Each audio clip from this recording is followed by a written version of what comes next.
All right, good evening, everybody. Can everybody hear me okay? I think we have sound coming through this, but it's definitely going for, yeah, we got a speaker back there, but it's definitely going for our live stream that we have going on this evening. So first of all, I want to say thanks for coming out this evening. If anybody needs babysitting, we do have babysitting up here. So thank you, ladies, for being here tonight to babysit. Appreciate it. So if we need to send any children in there, if they show up, we'll put them in there. So thanks for coming out tonight. Well, this is the first of 6 community forums that we will be doing regarding our bond initiative that'll be on the May 6th ballot. So I want to thank you for coming out. This will be recorded and will be placed on our website, and we will do this at all 6 of our elementary schools. They will be the same presentation. The only thing that may change is if we feel we need to update a slide on here with new information that may come in between now and then. But pretty much it's going to stay pretty static to what we're seeing today. I want to talk a little bit about what are the 4 things we want you to take away with, or take away tonight with the information that we provide. We want to talk about why now. Why is our district looking to put a bond issue on the ballot? Why is that important to us? We want to talk about what is the master facility plan, what does it encompass, how long will it take to implement the master facility plan if it would be approved, and then obviously how much will it cost to implement the master facility plan. Our hope tonight when you walk out of here, you'll have answers to those 4 questions.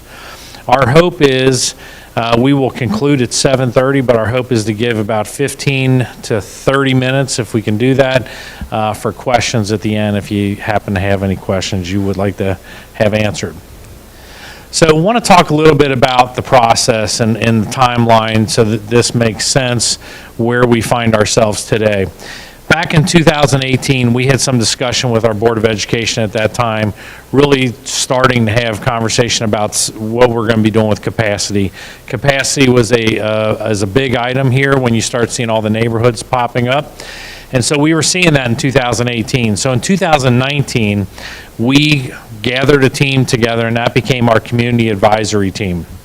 One of the pieces that we went from that is we wanted to dig into our community, so we had multiple community forums that we hosted similar to this tonight, and we asked to get feedback from our community members.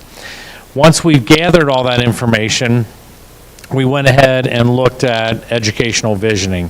So we kind of had a plan at that point and really wanted to dig into what kind of school, what kind of educational delivery model do we want to use.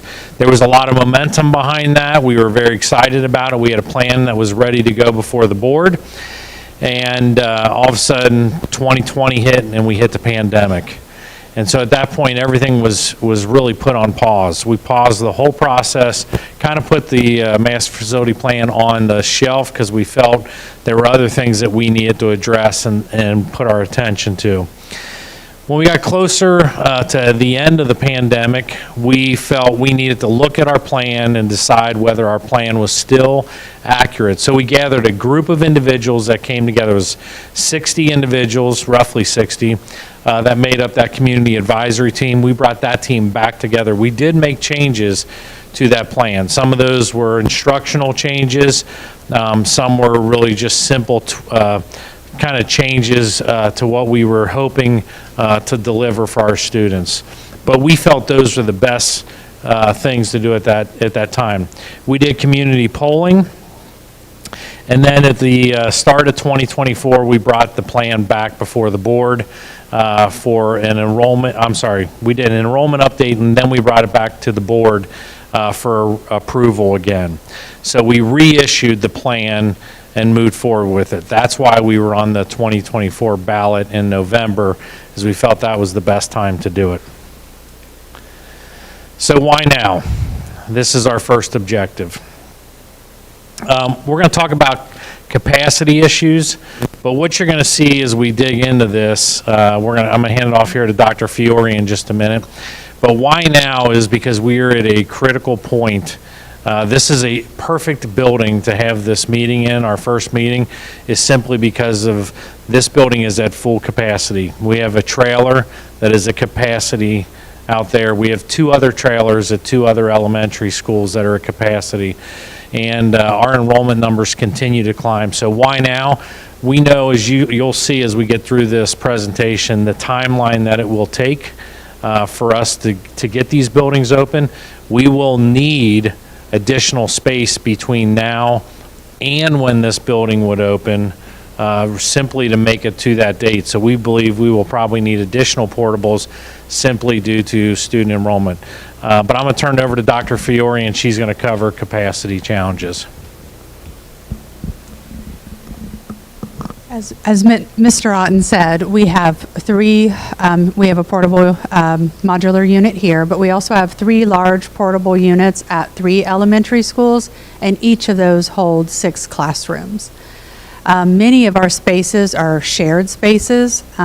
We don't have many related service. I don't think we have any intervention specialist related service staff, gifted Title I or English learner teachers that have their own room, unless they serve a lot of kids. We have a few gifted teachers, maybe because of the size of their class, but we often have 2 teachers. We have 20 rooms in 7 buildings that are shared by 2 teachers. And as you know, that makes it loud. So like when you have 2 teachers running 2 groups of kids in the same room, sometimes it's distracting to kids, and that makes it hard. And then 5 rooms in 4 buildings are shared by 3 teachers, and staff members. And again, it's hard for learning, it's hard for students, and it's hard for teachers. We have had to get any space we can. We have walked many buildings, finding any space, office, closet we can find to turn into a learning space. Just since Tyler started, we've walked 2 or 3 different buildings just to find what space isn't being used. So we've had to capitalize on spaces like book rooms, storage rooms, even a part of a kitchen is being used as a learning space. So any space we can get to meet the needs of our students, we've been capitalizing on. And there's some pictures coming to show you all that in just a minute. Related service staff, if you walk through our preschool right now, there is lots of equipment in the hallway, but there's our physical therapist works out in the hallway, so he works up and down the hallway on balance beams with kids. There's just no dedicated space for him to work in. And then some of our staff, they don't have an assigned space, so on Mondays, they're in this space, Tuesdays, they're in this space, because there isn't any available space that's consistent, and that makes it really hard if you can't find a home or a location to keep your things or the resources you need. So that makes it very challenging. And then there's no collaborative spaces. When we want to have meetings with teachers, rarely is that able to be done in some of our buildings because we don't have multiple spaces. If we have any space at all for like team meetings, they're not very large. So just some pictures for you. Ferguson Hall and BHS, during the 2024-2025 school year, 659 students in grades 9 through 12 travel between Ferguson Hall and BHS to take over 1,000 courses. So they're traveling back and forth. There's a little map as to where they travel from the Ferguson Hall over to BHS to take courses and back. Shared learning spaces. These are some pictures of our shared learning spaces. This is at Valley, and if you see, we put dividers up as best as possible, but there's learning space on both sides. Same for the bottom. A lot of times there's file cabinets and bookcases and storage cabinets that are used as a barrier. But all 3 of those at Main, Shaw, and Valley are multiple teachers use those spaces throughout the day and not at different times at the same time. Non-traditional learning spaces. This used to be a teacher workroom, teacher workroom space where they could have lunch. No more lunch together. That's now a classroom. This was just a storage room. It was intended for an office or one person. This is the EL classroom at Fairbrook. This up here is an interesting room. This is where our social worker is at Shaw. That's a bathroom. That's a staff bathroom. So all day long, people go to the bathroom, and that's where she works with students. That's not ideal. And then this is a former storage area that we had. I believe the custodians might have been in there at one point at Maine. So, and that's now a social worker space. Some more non-traditional spaces that we have. This is Parkwood. When we read, this is behind what used to be the old office when they renovated and added the front office. This is behind that space. This used to be PTO storage. no storage. And this used to be a records room. So all of these spaces have been converted into small learning spaces. And this is the old nurses clinic at Parkwood. This is the school psychologist space. There's a restroom in there for kids with special needs. That's really hard when you're testing kids, when you have kids coming in and out. And then this is the actual office. So it's this room, then it goes to this room. Modular learning spaces, you can see these are all of our modulars. So this is the path to get to here. This is Trebein. You can see the path. Sorry, it's a little too close to that. And then this is the path to get to Fairbrook. So you can see where the students have to walk to get out to the modular units. And then hallway learning spaces, capitalize on all the space we can. This is Trebein. These are little desks out in the hallway for teachers to work with individual students or a small group if they can fit. This is the same thing going on at Maine. And then Parkwood, if you've ever been to Parkwood and you walk right in the building and you go out, you go down or up. If you go up, this is like a common space out in the hallway, and that's used for working with small groups of kids. And then this is Parkwood's hallway. They had to give up their book room because they needed it for space. So this is where their books are, their decodable readers and things like that, and then small group learning spaces. Storage challenges, as you can see, we've taken all the storage spaces, so there's nowhere for storage. So this is a mechanical room here that also has storage in it. The coats don't fit in the preschool classroom because the class sizes are the rooms aren't big enough to have all of the book bags and the coats. So that's kindergartens, and then there's a little bit of storage. We've almost taken this, by the way. This is next on the list for a learning space. Almost took it last year. And then this is in Shaw. When you walk in, this is the speech and language pathologist space, and then there's the storage outside of it. More storage issues. This is main storage. This is hallway coats because there's no room in the classroom. And then there's a creative use of storage underneath the stairs. You can see around the corner underneath the stairs is storage as well. So next I'm going to turn over to Tyler Alexander, Director of Business. Thank you, Bobby. Good evening, ladies and gentlemen. My name is Tyler Alexander. I'm the Director of Business Services for the district. Talking a little bit about the financial impact of our capacity challenges. Our modular units at Fairbrook, Maine and Trebein Elementary Schools each have 6 classrooms, so we have 18 classrooms across the district that are in modular units.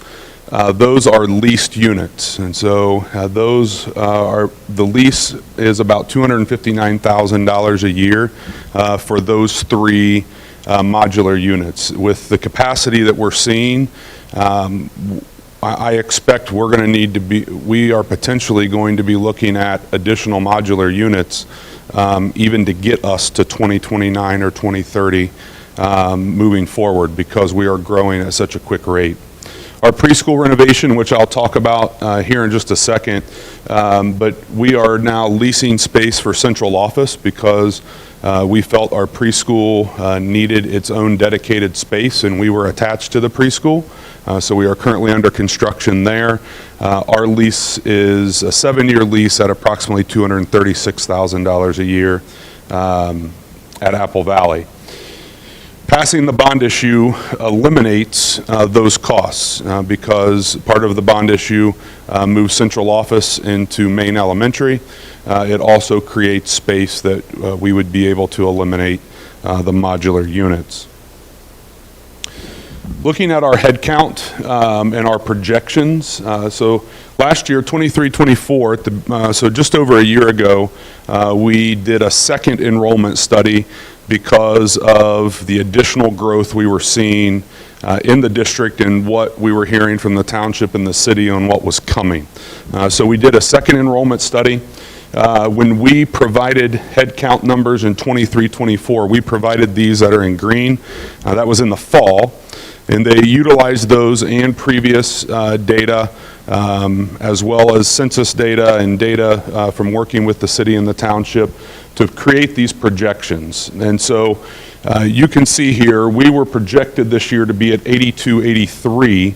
We are currently, in January, sitting at 8,321 students as of January. So we have outpaced our projections midway through the year on what was projected for us. So, and we're still enrolling students. And so enrollment never stops, it continues.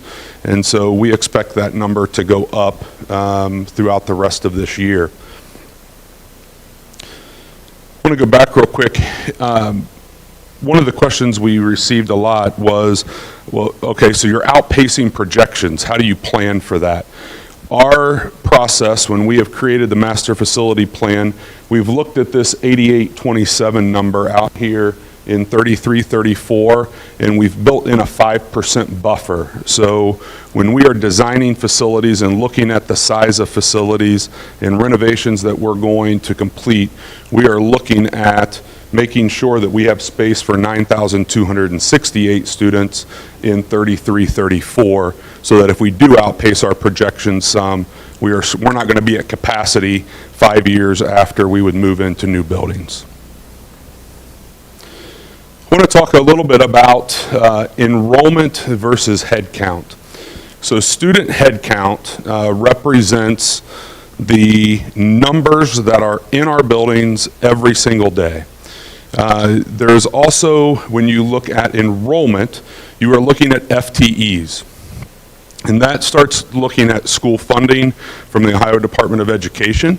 So for example, we have students that attend classes through Greene County Career Center that are sitting in our buildings, in our classrooms every single day. Those students don't count as one student for us. Part of our funding that we get, and part of the funding Greene County Career Center gets. So when you look at enrollment data from the state, it's going to be lower because we have to share the funding for that student.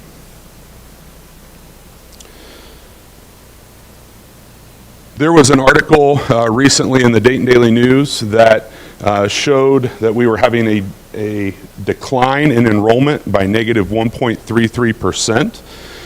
That was enrollment, not head count.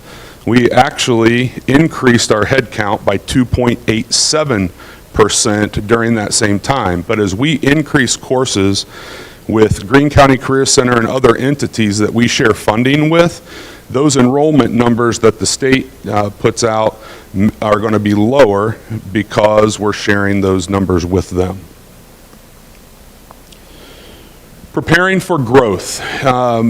This information, we had a joint meeting with the city and the township, and so this data is coming from that meeting. New homes, the 5-year average, this is in the city. In the city, we're looking at 52 single-family homes per year. The 10-year average is 48. In the last 12 months, we're looking at 66 new homes built, and obviously the peaks are in June and July. I think one of the misconceptions, and honestly, I had this misconception when I first came to Beavercreek, is that there wasn't a lot of growth in the city. It was all in the township. And we have found that that's not true. There is a significant growth in the city as well. The township is just seeing more. These are some of the developments that the city is seeing. Turner and Bridlewood, Sky Crossings, Amberwood and Bent Creek. I'm not going to read through all of these numbers for you, but these are just some examples of what we're seeing in the city. Long-term outlook, approximately 1,280 single-family homes and approximately 1,260 multifamily homes. The growth could bring approximately 5,000 new residents to the city. Looking at the township, there are approximately 1,000 new lots that are approved for building. The remainder of Stonehill Village Master Plan and Walnut Ridge are just some existing approvals. We could easily meet or exceed 1,500 additional units. And we are looking at almost an increase of 5,000 residents in the next 5 to 10 years in the township. That's a 55% increase of the current 2020 census. So closing out objective 1, we are, why now? Current capacity challenges, we have those. We're looking at our head count and also the housing that's coming in both the city and the township. Our growth is going to continue. It's not going to stop, and we have to address those needs. So how are we going to address those needs? That's the master facility plan. I spoke earlier about the preschool. In 23-24, our preschool center was at capacity, and we had 3 classrooms at Parkwood Elementary.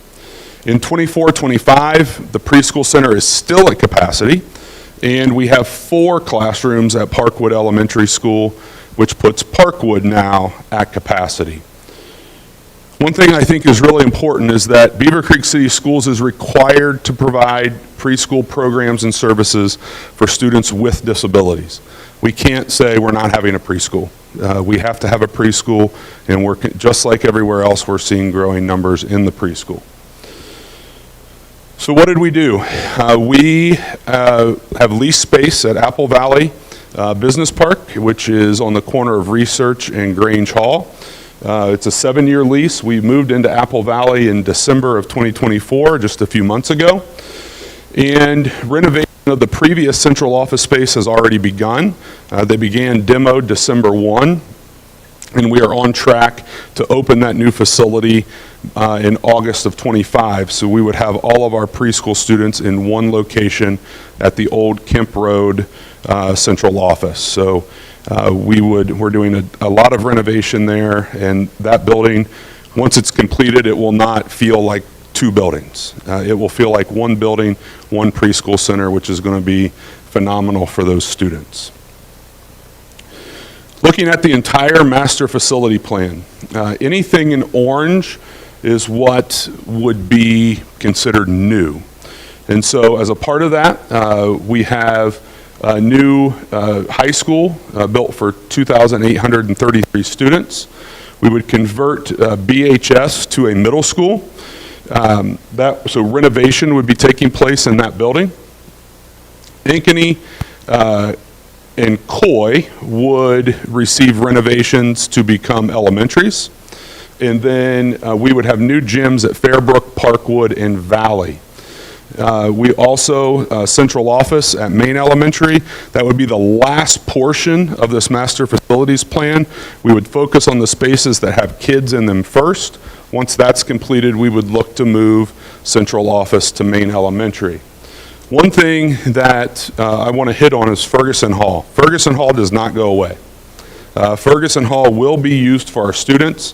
The Beavercreek City Schools alternative school, also as well as programming for the Greene County Career Center and the Greene County ESC. And so I believe there was a misconception by some that Ferguson Hall disappears or it's going to sit empty, we're going to mothball it, and that is not true. It will be used for our students, and it will be very active and be a huge part of this district. Looking at elementary gyms, so these are aerial maps of Parkwood, Fairbrook, and Valley. I want to start by saying we have not decided where gyms are going to go, but these are some examples that were given to us of where gyms could be located. Here at Parkwood are some options, both Fairbrook and at Valley. Again, we will make those decisions later on when we get to that point in time, looking at a multitude of factors, but we do expect these gyms to be very much like Shaw Elementary's gym that was built and opened in 2015. And so this gym is attached to the building. You do not have to walk outside to get to the gym, but it can also be sectioned off to where you can have outside events. It has its own bathrooms, its own entrance, and we have doors that can shut so that if we use that facility after school, people are not wandering through the entire building, and we would hope to do the same thing at those other 3 elementaries. 9th through 12th grades. This is the big part of the master facility plan, is the new high school. We have property on the very south end of the district at Indian Ripple and Alpha Bellbrook. It is 89 acres. The district has purchased this land in August of 2007. from the township for $1.98 million. That is just over $22,000 an acre. This land is can only be used for public purpose. And so we've had questions come to us, why don't you sell that land to be developed and then go buy land that can be developed and move the property? We can't do that. The land is not worth as much as land that can be developed because it can only be used for public use. The going rate today for land of that type is around $42,000 an acre. We had a soil study completed in 2023 on this land. Nothing was identified that would prohibit us from building on the 89 acres. And we have money budgeted in our plan for work on the land. I mean, there's no doubt that we're going to have to clear trees. We're going to have some major excavation work. We've budgeted for that, but there is nothing that is going to increase our costs dramatically based on that soil study. So we're very confident that that land will be a great space for the new high school. We've also, we are in the process of completing a traffic study, and majority of the work has all been done. It is sitting at the county right now, and they are looking at the data. We anticipate that and I'll talk a little bit about traffic because there are some plans out there. We anticipate a roundabout that will be going in at the corner of Indian Ripple and Alpha Bellbrook. 9th through 12th grades, this is a mock-up of what the campus could look like. Again, this is not finalized by any means. We have a lot of work to do ahead of us, but on the property, obviously, the high school is the large portion of the property. We would be looking at approximately 1,700 parking spaces. There's nowhere to park if you're coming for an event on this property except on the property. You're not going to be parking along Indian Ripple or Alpha Bellbrook. You're going to be on our property. And for those of you that are familiar with our high school, we hardly ever have just one event. There are multiple events going on almost every night at the high school. New athletic facilities, new performing arts facilities, portions of the existing forest will remain. We want to save as much of that as we can. We believe that's a key part of this property. And we have a 2-acre pond right here. That is an existing pond that we hope to utilize as a part of our property. So these are some plans that are out on the Greene County Engineers website as potential options at Indian Ripple and Alpha Bellbrook. The roundabout takes about an acre from our property with an estimated cost of $3.3 million, and we have budgeted to help assist with the cost of that roundabout. There also is an option for a signal with left turn lanes. This is the current intersection right here. So you can see that Alpha Bellbrook takes a huge chunk of our property on the west side. And so to do that, to kind of fix that intersection, because right now it's really difficult for our buses to make any turns because of how that intersection is angled, we would have to take a significant amount of our property. That cost is also about $1 million more. And again, we've budgeted to help assist with the plans with the improvements here.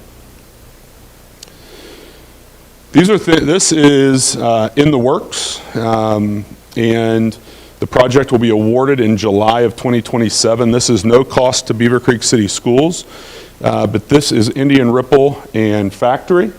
And right here, the Narrows kind of sits in this area right here. Going down the hill from the subdivision, and then the other side comes down from Country Club of the North. That is a dangerous intersection, no turn lanes, so you could be back 3 or 4 cars up and somebody comes flying over that hill going 55 miles an hour.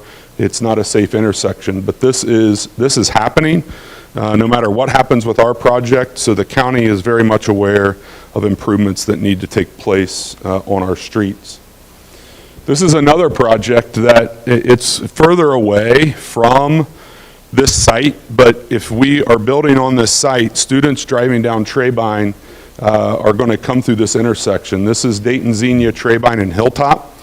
This is also in the works. Bidding is going to begin 1 year from now. This is a massive roundabout at that intersection.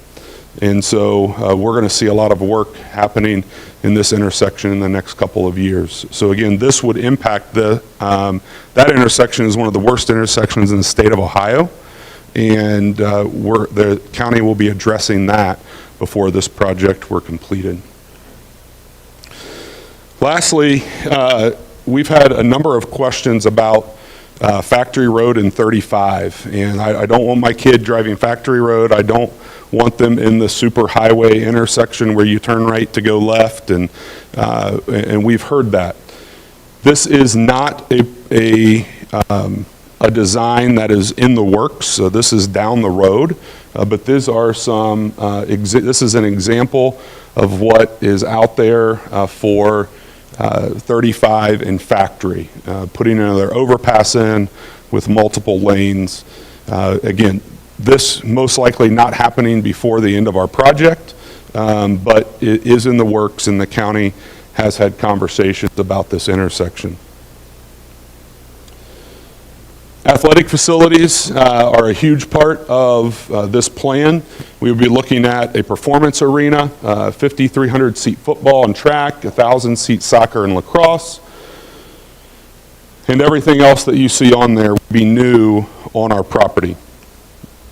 Performing arts, we would have state-of-the-art classrooms and rehearsal areas for our performing arts students. 1,200 seat auditorium with a larger stage than what we have now. And we would also have a marching band practice field. Right now, you see our marching band practicing on blacktop in 100-degree heat every single day, all day, starting in July. Looking at comparable schools, looking at high school football, each of our 5 teams, we average about 30 to 60 minutes less of practice time weekly than comparable schools due to the amount of space and fields that we have. High school, high school soccer, 90% of our practices for our 6 teams take place at rented facilities. We're renting facilities for our soccer program. Track and field, less practice time. Middle school track teams practice at Coy, which does not have lighting. So we have to cut off practices at certain times because we don't have lights. Marching band, again, is very seldom on turf. But all of their performances are on turf across the state. Off-season programming for soccer and lacrosse is limited to Sundays because we don't have space during the week because all of our teams that are in season are using those facilities. Looking at the gymnasiums, basketball, our 15 basketball teams have less practice time than comparable schools. I don't know if you heard earlier, the drums, earlier in this presentation, that's our IPE practicing here at Trebein Elementary. So we have our high school students traveling across the district for practice times. And then off-season programming for basketball and volleyball is limited to the weekends. More of the comparables with baseball. We use Rotary Park for baseball due to the number of fields and the number of teams that we have. Tennis, we are our 3 high school and 3 boys and 3 girls teams are on courts that are designed for really 4 teams. And so we are being creative on our tennis courts as well. So finalizing objective 2, what is the master facilities plan? We have a new 9 to 12 high school. We are converting the current high school into a middle school. We're getting 3 elementary gyms. We are completing renovations across the district at Coy and Ankeny to convert them to elementary schools. And Main Elementary, it will become central office. In addition to that, we will have capital improvements that are happening, HVAC, roofs, asphalt, any mechanicals would also be improved across the district if we were to pass the bond issue. I'm now going to turn it back over to Mr. Otten, our superintendent. All right, so how long will it take to implement the master facilities plan. Hypothetically speaking, should we be successful in May, we would begin immediately starting that design. That design would be our high school design. What does the high school look like? What do our staff need? What do they see as the key parts? It's kind of that educational visioning side of it. Then you can see we would jump into elementary and middle school design. That is, we're not building, we're renovating at that point. So when we start talking about what do those buildings, in elementary, it's really how are we going to take that middle school design that we currently have in place in Ankeny and Coy and really convert that to an elementary feel for our students and for our staff. The elementary school construction, you would see that would take place. Our hope would be to have those open as early as possible so our students can start taking advantage of that. One of the things I want to add, when we talk about those 3 middle school or 3 elementary school gyms, one of the reasons we say elementary gyms is because currently today in those 3 schools, there is no gym. There is a cafeteria that gets used as a gym. So one of the biggest drawbacks that we see if you have a student in that building or if you work in that building is at a certain time of the day, phys ed needs to stop in that space. They come in, they start setting it up for lunch, and then we run lunch through that space for all our kids. And as you can imagine, the more students you add to a building, sometimes you have to add lunch periods to that, and you extend that lunch period longer. Then once lunch is done, we have to clean that area, that space up, and then we start setting it back up as gym space again for our phys ed teacher to finish out the day. So that's what becomes very problematic. That's why those 3 buildings, we would look to add that gym. It would be a dedicated gym that can just focus on that space. You can see the construction at the high school would run really from the beginning of 2026 through the fall of 2029. Our hope would be that in 2029, we are prepared and ready to open the entire district. And what I mean by that is that summer would be a summer, probably a long summer. We would let our students out early at the start of the summer, go back late, simply because what we would be doing is all our students would be migrating to the new high school. That would be a 9-12 high school, very different than what we have today. It's a 10-12 high school, Ferguson Hall. So we would be migrating all our staff to that space. You would now have two middle schools that would be converted to elementary space, and you would have 1 elementary going offline, which would be Maine. Nothing would be happening at Maine. We would be vacating Maine at the end of that summer, simply because we feel we do not need to put resources in place at that time. We want to focus on our kids and our staff to make sure that they're ready to open for the 29-30 school year. Once you can see at the very end of that, we would open in the 29-30 school year, and that is when we would start working on Maine Elementary School throughout that year to convert that over to our central office space. One of the reasons we feel strongly, we know Maine is a historic building in our district, so we would like to maintain the building, want to maintain the theater. But if you are around Maine or drive by Maine, you'll know that our bus compound is right behind it. Our buildings and grounds facility is right behind it. So it makes sense for us to be able to station our central office there for all of us to be together. So you can see that would be our timeline. And I believe the picture you see in the upper right-hand corner, I believe those are 4th graders today. And those students would be freshmen going to the new high school if it would open. It's the class of 2033. So again, this summarizes pretty much what I just said, but in a nutshell, you can see that in year 3, the gyms, it would be our intent to have those open so our students can start taking advantage of those. Year 5 would be the major shift, and year 6 would be our central office change. We would then vacate the lease space that we are currently in and move over to the existing Maine Elementary. So now let's talk about how much will it cost to implement the master facility plan. So in a nutshell, when we look at this, there's 5 numbers. up here, but when we work with SHP, our architect, they'll give us spreadsheets with all kinds of numbers throughout that entire document, which obviously summarize into this slide. So the new high school campus is about $225 million just to do the high school campus, to have all the pieces that we would like to see on that 89-acre lot. The new three elementary gyms, those are about $5 million apiece, and so that would be $15 million.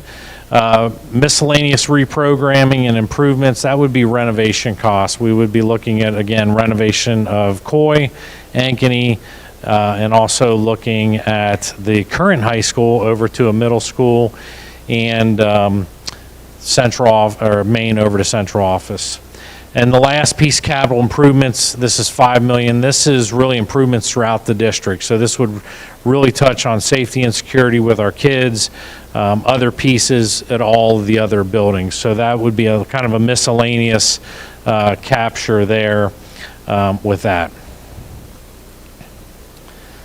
So I'm going to talk, these next slides are typically covered by our treasurer. Unfortunately, she was extremely sick today and said she was going to come, and we begged her not to come. So she is at home, and so I would like to cover this.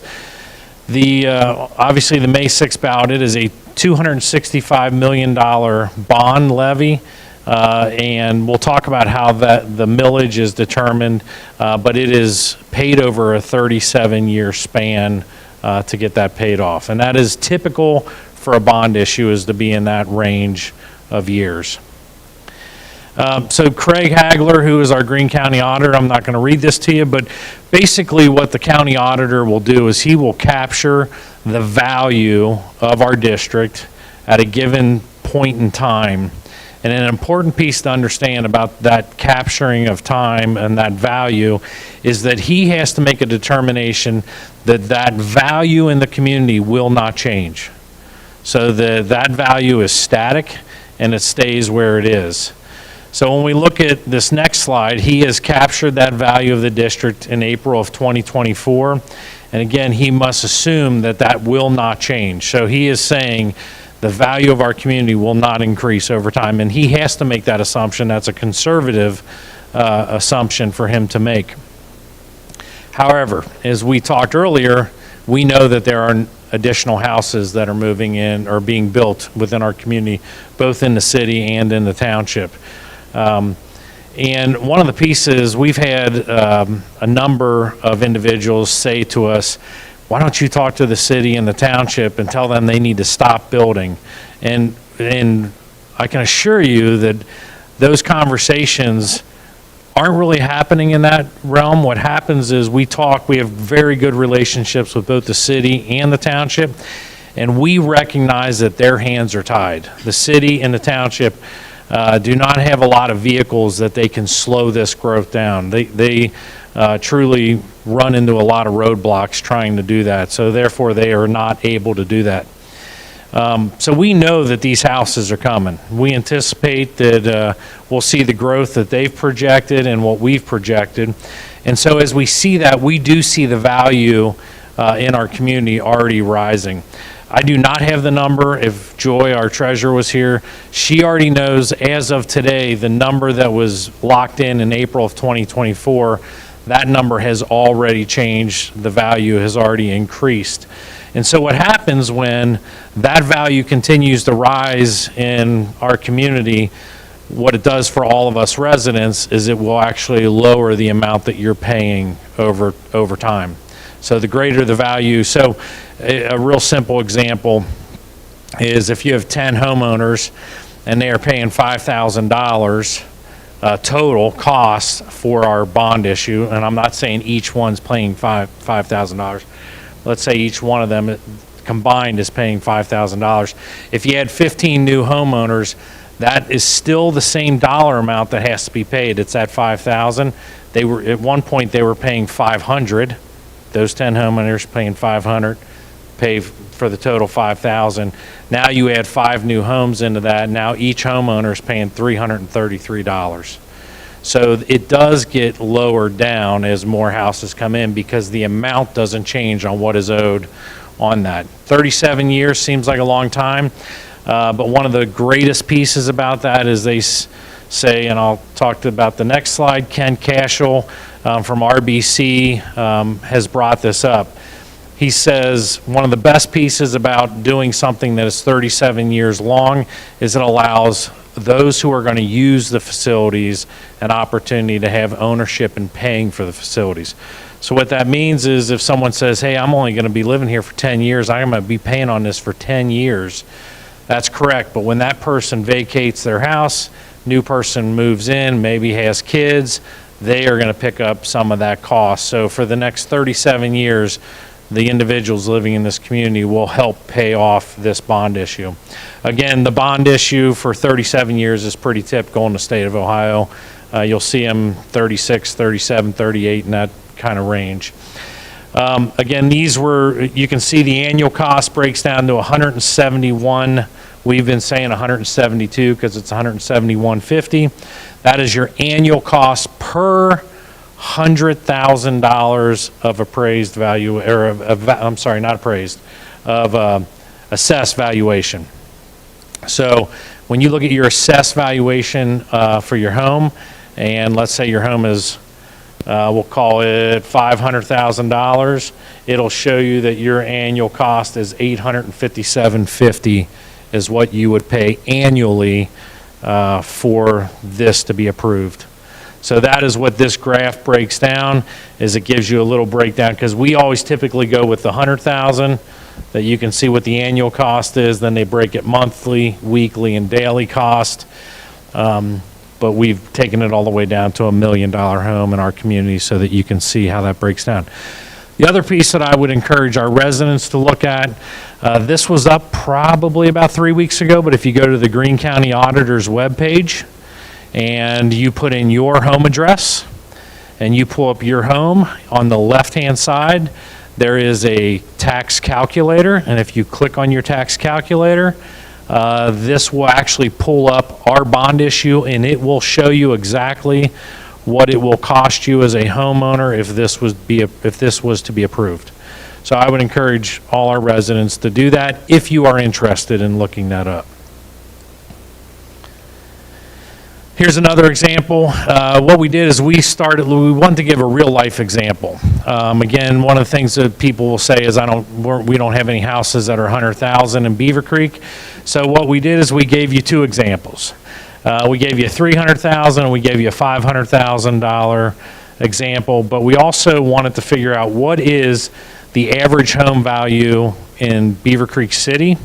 And by Realtor.com, it is $329,900. In the township, it's $364,900. So you can actually see how this breaks down annually, and then what it does monthly and daily. So a question that we get asked quite a bit is, okay, so let's say you build this new building, you're going to have to staff it. And so how are you going to staff this building? Well, we're going to staff the building with the staff we currently have. So when we look at our current 9 through 12, our 9th grade building, Ferguson Hall, and our high school 10 through 12 building, we already have our staff there. So that staff will move to this new building. When we look at our current when we look at our current middle schools, and we say we're going to move all those staff over into one building, we have the staff to do that currently. So we do not see this as growth. As a matter of fact, when you bring two buildings together into one, you tend to save on staff, because when you look at, we have two middle schools currently today. They both have principals, they both have assistant principals, they both have nurses, they both have secretaries, they both have head custodians. So when you move into one building, you do not need all that same staff. So we will work with our staff to figure that out. But we do not anticipate that we will have to have an entire new building full of staff. That's not how it typically works. We do not anticipate that we would need a new operating levy when this gets approved. So one of the questions we've been asked is, okay, if you get it built, how much is it going to cost for you to do this? Are you going to need new operating money? Currently, we do not see that on the horizon. We do have, we say we do not need any new money, but we do have 2 levies that are on the horizon that are renewals. These are current operating levies that have been in place. And so we have an emergency operating levy that will expire in 2026. So I can't speak for our Board of Education, but I anticipate our board will go back out to the community and ask for them to renew that. That is a significant loss of revenue if that is not renewed. And then we have a substitute emergency levy that will expire in 2028, and I anticipate we'll ask for renewal of that as well. And again, that keeps the lights on, that pays our staff, that purchases books, that purchases fuel for our district. It really makes the district go around and round. And those 2, as you can see by the last bullet, those 2 make up 25% of our total budget, which is just over $100 million. So I want to talk a little bit about some of the school districts. You may see, if you've seen, Fairborn has a brand new high school. That's a beautiful high school that they have. They partnered with the OFCC, which is the Ohio Facility Construction Commission, which is the state of Ohio.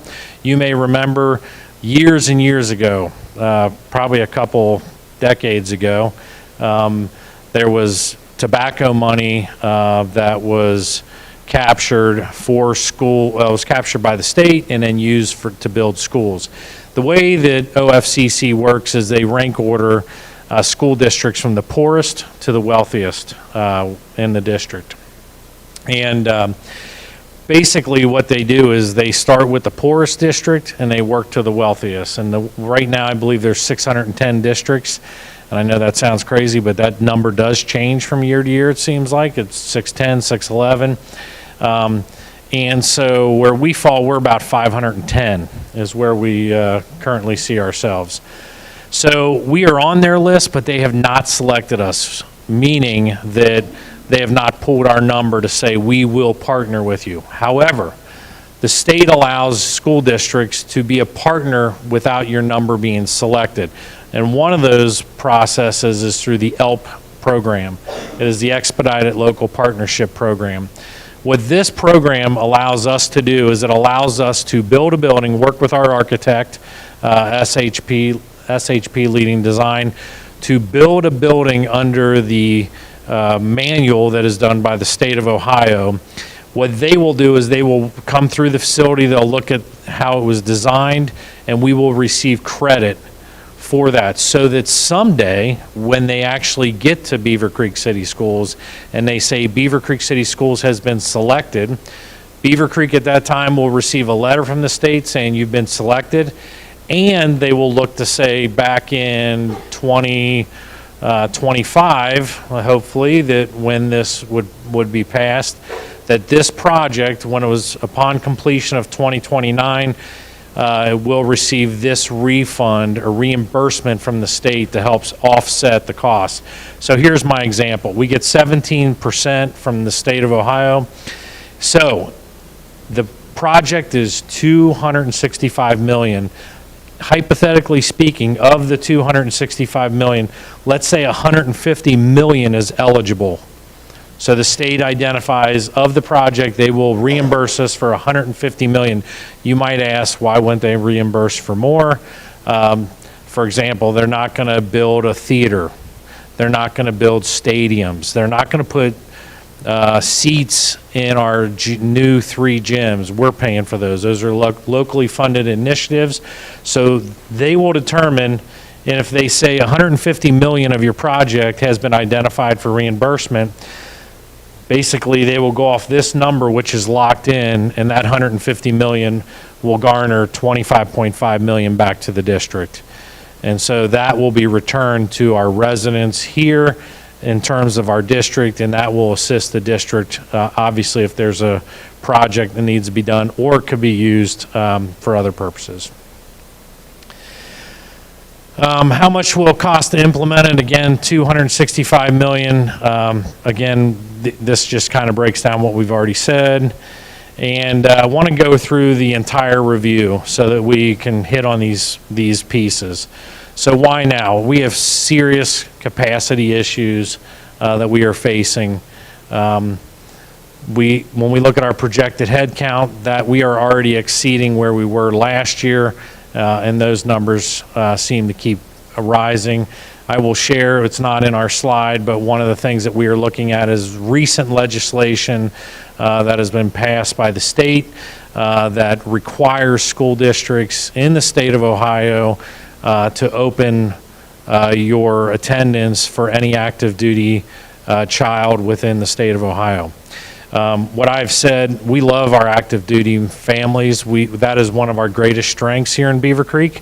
But what it does for us is we now will be opening our doors for any student who currently lives in Mad River, any student who is active duty child that lives in Fairborn, Xenia, any of those residents around here, they would have a right to come to Beavercreek City Schools. Those students are not even factored into this, and that has just passed at the state level. And so we as a district are working to figure out how we will address that new legislation that we know will impact Beavercreek. It should impact us greatly, I anticipate. Again, just a few notes.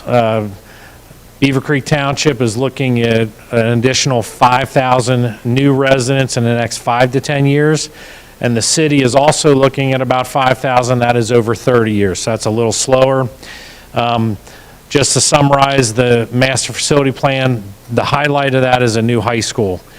Reason we chose a new high school, why the committee of 60 individuals chose that was because it allowed every child, every parent who pays this bond issue who has a child will have the opportunity to go through this brand new school. We're not building a school on one side of town and everybody else has to pay for that. This is one that everybody will get to attend.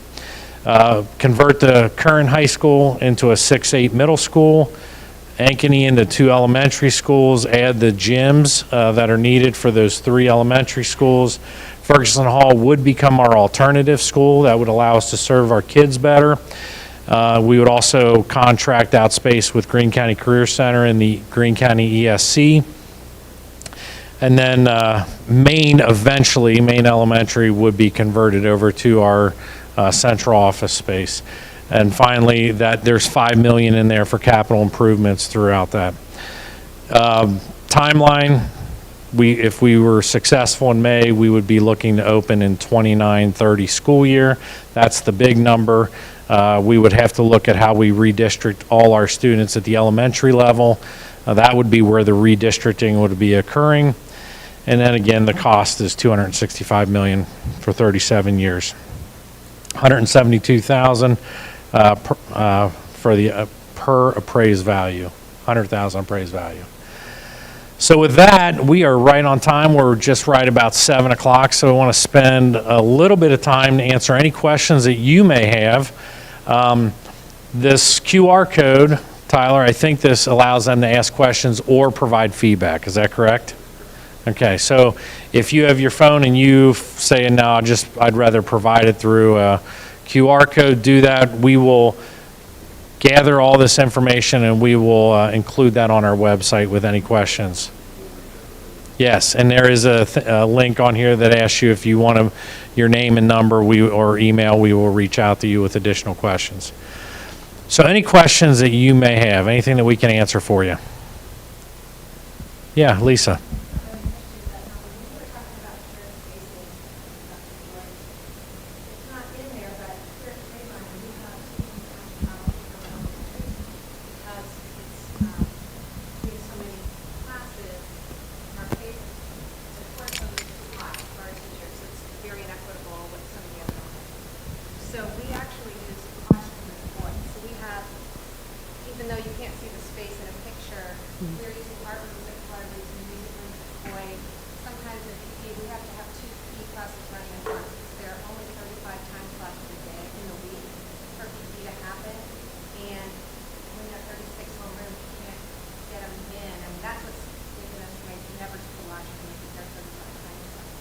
So there are a lot of things that wouldn't show up in a picture. that are happening behind the scenes. Yeah. that people don't know. Yeah, it's a very good point. Should have handed you the mic. That was good. Thank you. Yeah. Yeah, that was good. Yes. Sure. Question more on the mathematics. Yeah.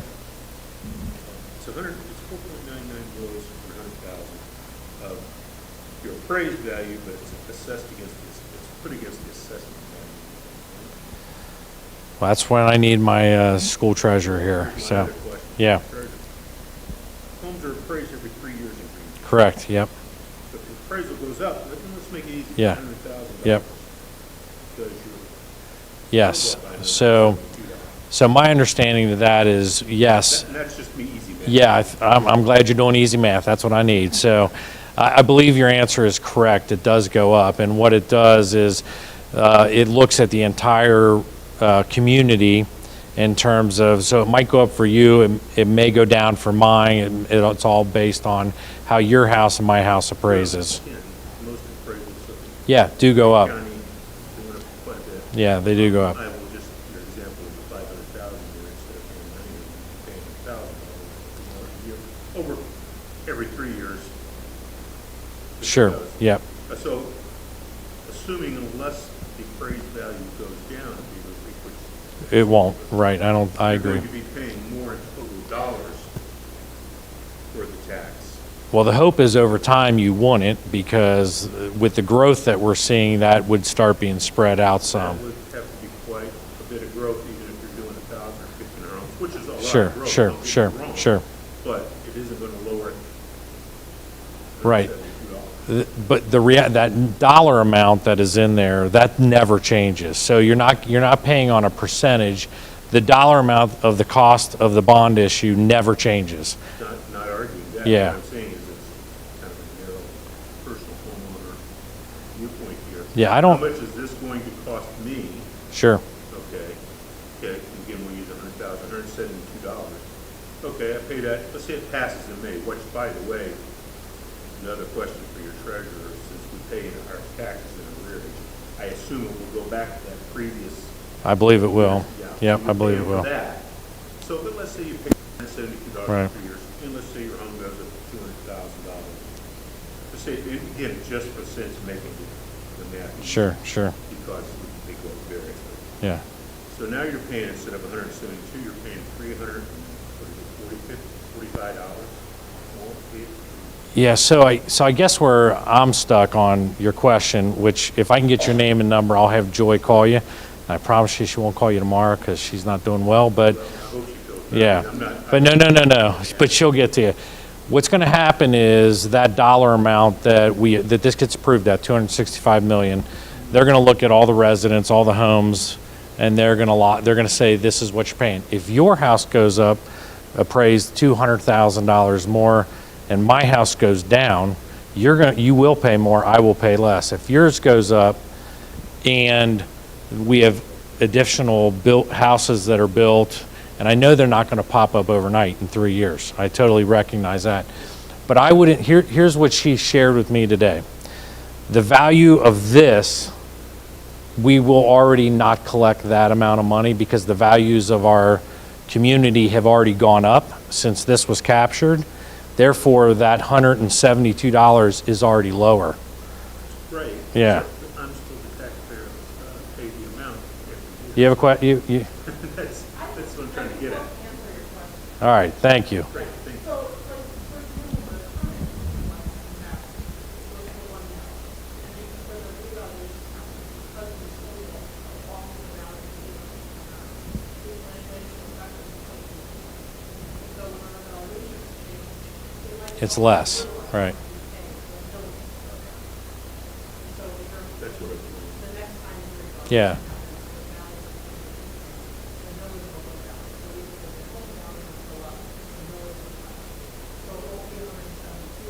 But it'll still be more money if the house has. But that's if your house exceeds everybody else's, if everybody else's go up, I mean, if the community does what the community does now, if you build an addition, a pool, those pieces, you will pay more. I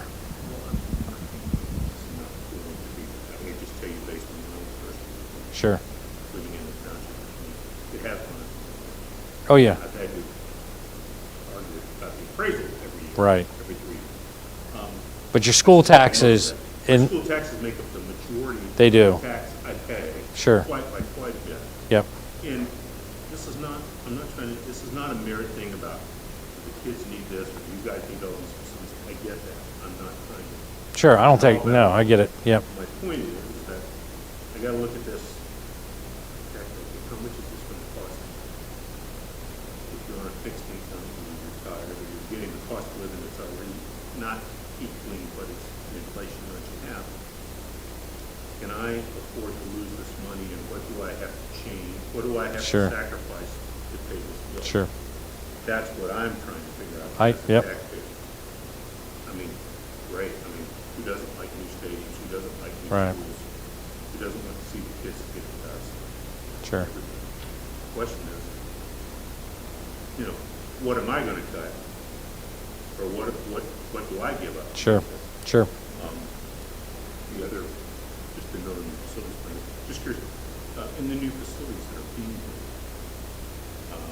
are the rooms bigger, the class sizes, class teacher ratio going to be the same? Is it going to have newer, like, for instance, I know every school now has a Wi-Fi and that stuff. Right. I assume they're all going to have the latest Yeah, we would look at, LED light, whatever that is. everything's LED, that's correct. I've been through the Yeah. Fairborn school and seen that. Right.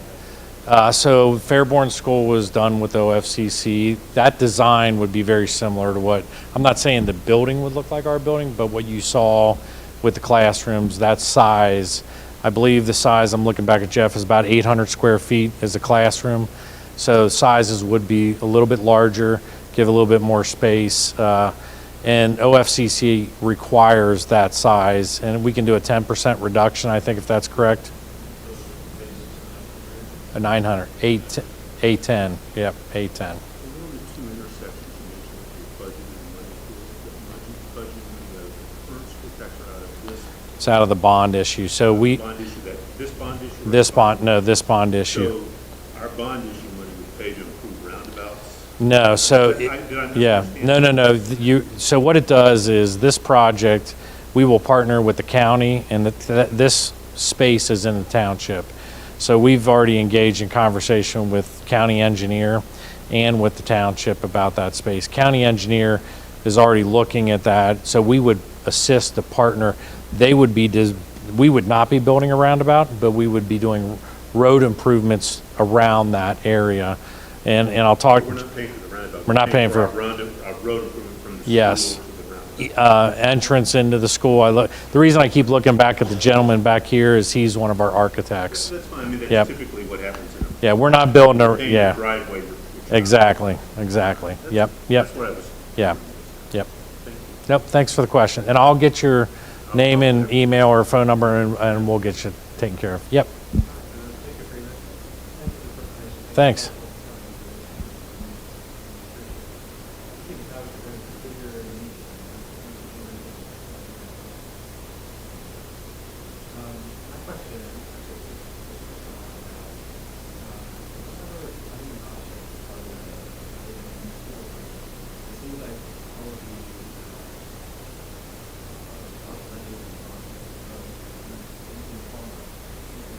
Yes, correct, yep.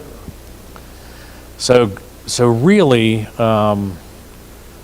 there's not a whole lot of options when it comes to schools. And one of the unique challenges we have here, in the city will tell you this is a unique challenge that they face too, is since our city does not have an income tax, they live in the property tax world. Typically, your city will live in an income tax world. Counties live in a sales tax world, and we live in property tax as schools. But we're very unique in the fact that we share those two worlds.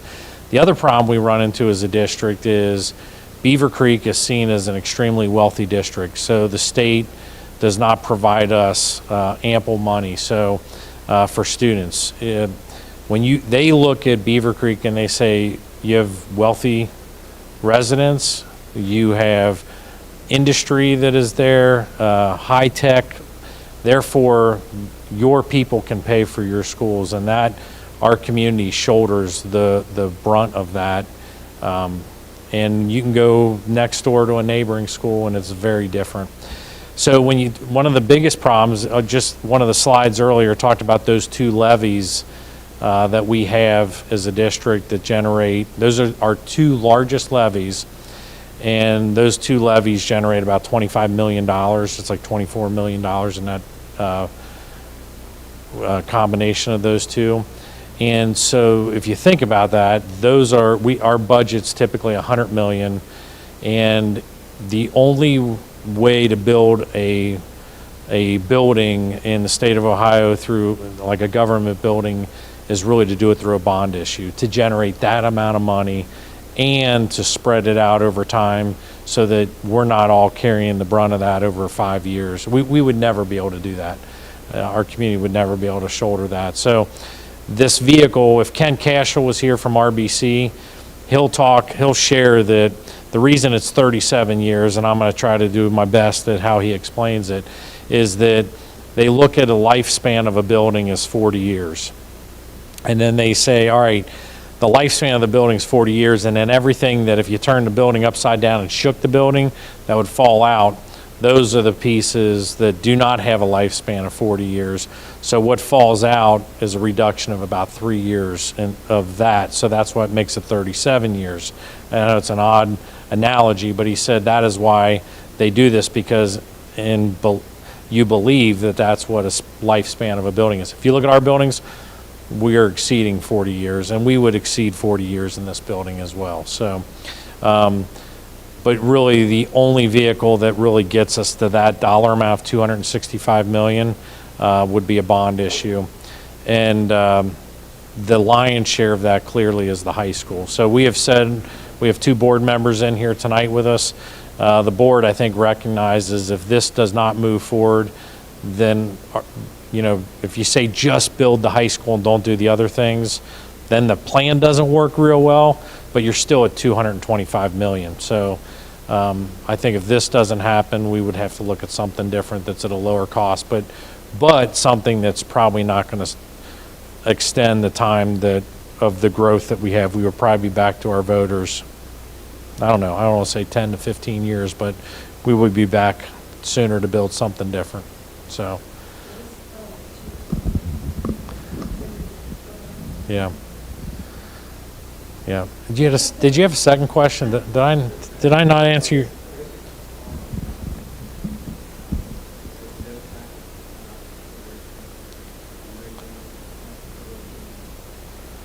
So if we could find a vehicle to raise $265 million, I'd be selling cookies like crazy. Yeah. One of the things, I'm going to let Bobby talk about this. I don't mean to put Bobby on the spot, but I will tell you one of the things that we do as a district to save our taxpayers money is we have individuals that work very diligently to get grants. And I would put us against anybody in the state in terms of grant funding that we've received. So I'm going to turn it over to Bobby.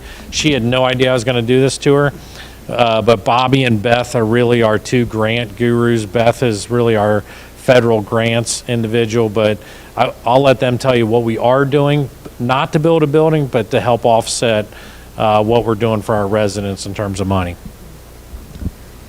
Yeah, Beth and I work really hard. One was submitted today, right after school.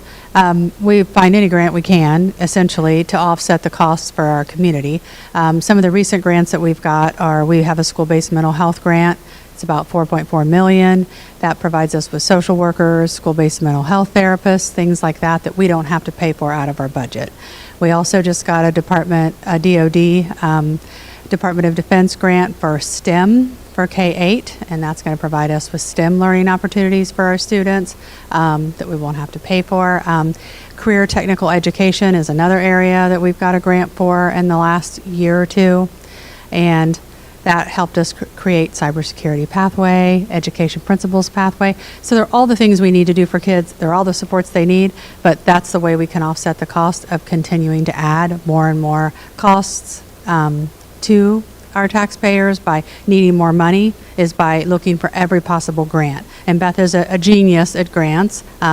We work very well together, but we do apply for a lot. We don't always get them, but we apply for anything that comes across. I was just gonna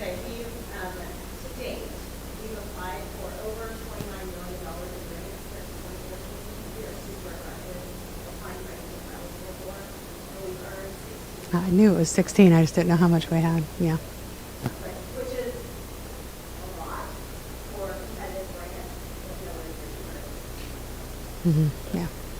And I will add, I would put that number up against anybody in the Columbus, Cincinnati region.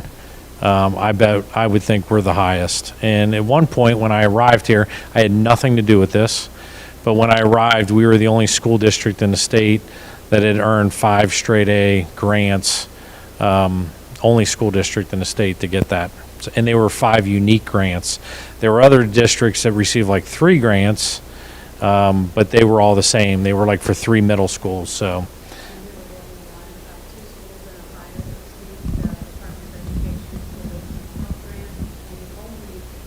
DODA, yeah.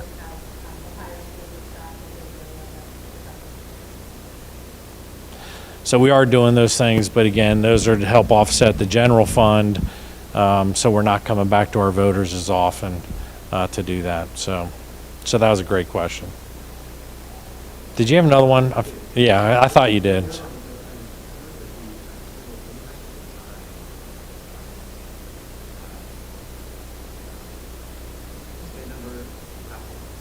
Yeah. So that we've talked about that. Tyler, you want to talk a little bit about the 2833, I think? So that 2833 includes the 5% buffer that we have put in. And then we also, at the high school level, we have students that, we have College Credit Plus, we have students Greene County Career Center. And so we are very confident that 2833 number is very solid and will be a good number for us for a long time down the road. One other thing, we talked a lot about Ferguson Hall. So we feel Ferguson Hall, we see a lot of benefit in using Ferguson Hall. We see that as an alternative school for students. And but one of the things that we also recognize is we will get income from Greene County Career Center and Greene County Educational Service Center for that rental space, should they want to use that. And they have both voiced interest in wanting to do that if this would go forward. The nice thing about that is, should we ever find ourselves starting to feel pressure of capacity, we would be able to utilize that building and ask the ESC and the Career Center to move out. So it's a nice buffer, but it's also a way for us to make some money on that space too. So great questions. Thank you for asking those, and thanks for both of you coming tonight. Any other questions? Yeah. Talk a little bit about the traffic study. The traffic study, what do you think of it address maybe all the students way in the south end of the district there, something crossing 35? So the traffic study is simply focused on the area around where the site is.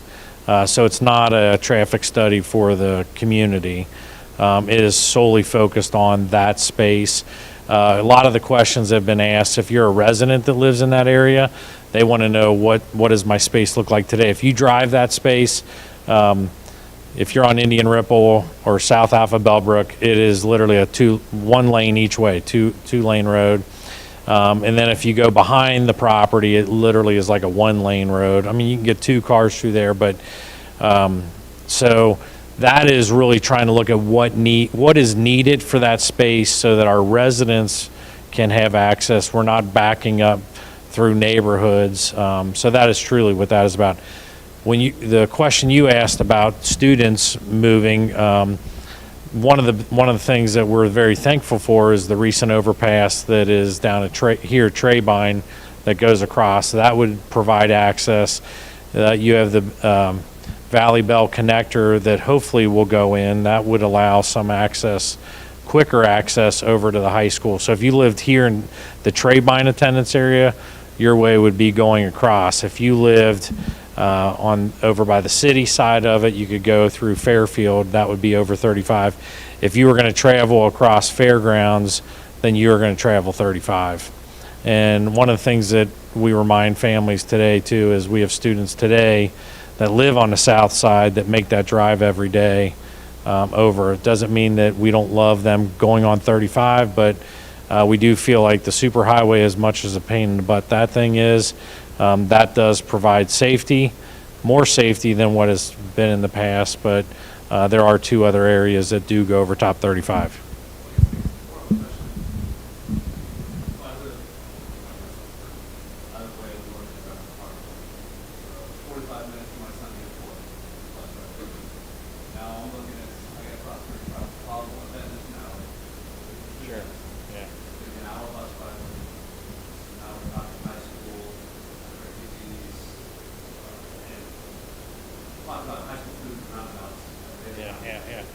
Terrible idea on my video now. I guess that's just the kind of looking at how we're kind of part of the traffic study or the traffic study. One of this and everything else, we have to acknowledge that we move the high school from the center of the district to the district county.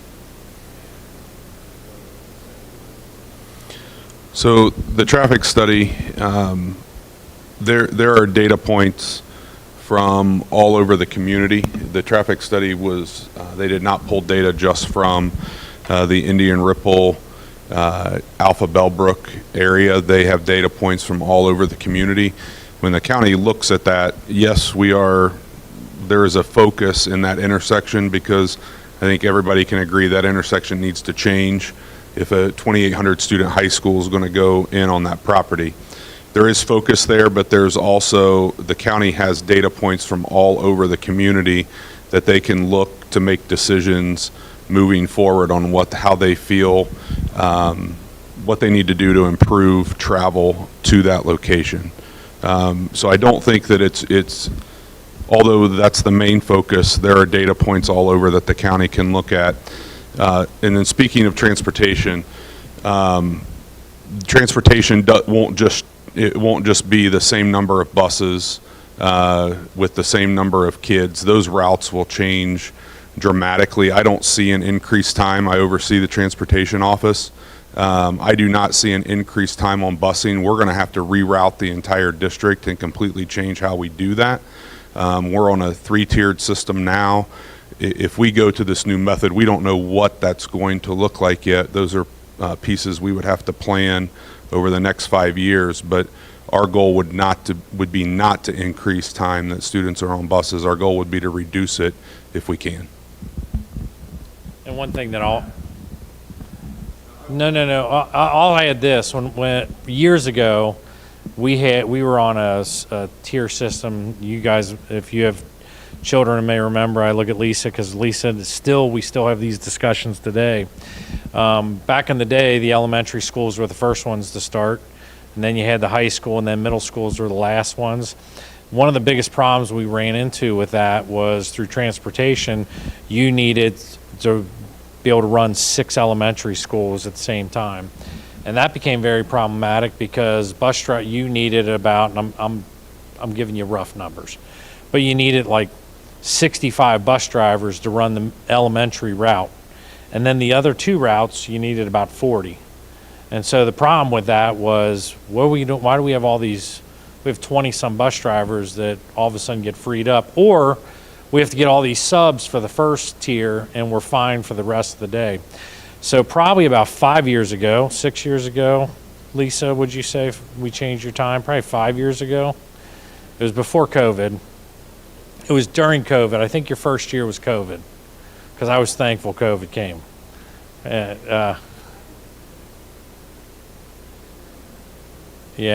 was, yeah. So I think it was when COVID hit. And actually, I know it was when COVID hit. That was the year we opened under the new time. And so what we did is we found that we had kids that were on buses for an hour and 10 minutes, simply so we could run these routes the way we were doing those. And our goal was no bus route would be longer than 45 minutes. And if for some reason something happened that it made it longer, we started looking at what could we move stops, and we will do that a lot at the very beginning of the year. And I say move stops, that means if Tyler's driving a bus and I'm driving a bus and my route just turned into a 54-minute route, they may say Tyler's now going to pick up these 3 students in that neighborhood so that you don't have to go in there to do it. So when we did that, what we did is we went to this new time where the 2 middle schools go in the morning, high school stays in the middle, and high school goes with 2 elementary schools, and then 4 elementary schools go. And that was solely done for transportation purposes. So I agree with what Tyler said. I would anticipate we would redistrict the entire district, but the goal would still be we do not want students on a bus longer than 45 minutes. It just makes it, what we were also doing is we were dropping kids off at a school and they were getting there 35 minutes before so they could make the next route. So that's why we made the change that we did. So we would work to try to make sure we stayed at that 45-minute time slot no longer. So, but yeah, we'll have a class called Roundabout 101 for our new drivers. So good. And we are not putting roundabouts in as we share, but the county, I think they're going to start, they're going to start popping up. So any other questions? Yeah.